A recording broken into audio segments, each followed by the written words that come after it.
Hello everyone! Ayan, good evening po sa inyong lahat. And for today's video, ay samahan niyo po ako magluto nitong ating napakasarap na pork apritada. Ayan, so syempre Sabado po ngayon, kaya dapat ay special yung ating ulam, o di ba? So tara na guys, at samahan niyo po ako magluto and enjoy watching po. So ayun na nga, at magpainit lang tayo nitong ating kawali. At pag mainit na, pwede na tayo maglagay ng mantika. At pag mainit na rin yung ating mantika, syempre pwede na nating igisa yung ating bawang at yung ating sibuyas. At hintayin lang natin yung lumabas or mangamoy yung bawang at sibuyas. Pag lumabas na yung aroma niyan, ayan, pwede na nating ilagay itong ating pork na may taba-taba. Ayan. Tapos, syempre, yung ating pork, hinugasan natin yan ng maayos and para sure na malinis yung ating mga niluluto and yung ating mga kinakain.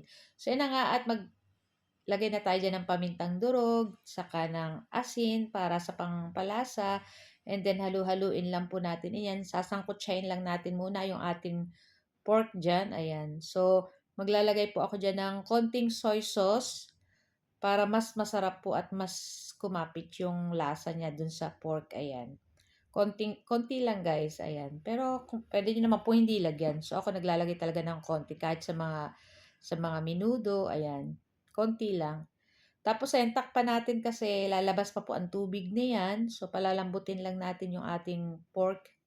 Siyempre, haluin na naman po natin and i-check natin kasi minsan din natin papansin ay wala ng tubig, so natututong, ayan, kapag-engage.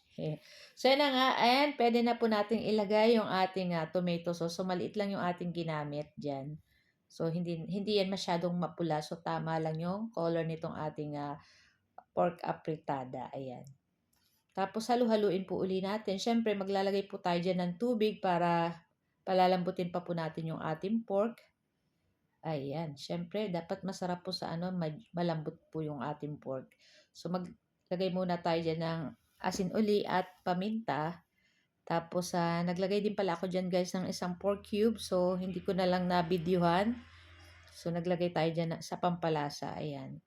Tapos siyempre maglalagay din tayo ng konting sugar. Konti lang, mga 1 teaspoon. Okay na 'yon. Pang balance lang sa lasa. Ayan. So, maglagay na tayo guys ng tubig. So, naglagay ako ng tubig mga 2 baso. Ayan. Tapos, takpan natin at pakuluan at palambutin lang natin yung ating pork. And then, hintayin lang natin mag-reduce yung sabaw. At pag nag-reduce na guys, pwede na natin ilagay yung ating patatas at yung ating carrot kasi yung pork natin dyan ay niluto na natin ng mga 30 minutes. So, malambot na rin po yan. So, ayan, ilagay na nga natin yung ating patatas at yung ating carrot. Tapos, syempre, last natin ilalagay dyan yung ating red bell pepper. So, tatakpan lang natin yan guys para maluto yung ating mga patatas at yung ating carrot. At syempre, ngayon, malambot na rin yan guys. Kung makikita nyo ay paubos na rin yung sabaw. So, okay na rin to guys. So, pwede na rin nating ilagay yung ating red bell pepper.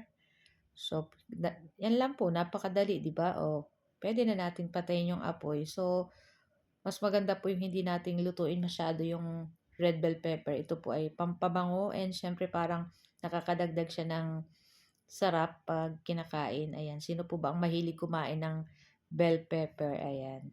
So, yan na nga at ito lang po ang aming video today at sana po yung nag-enjoy kayo. Huwag niyo po sana kalimutan mag-like, comment at pa-share po ng ating video. Thank you for watching. Bye!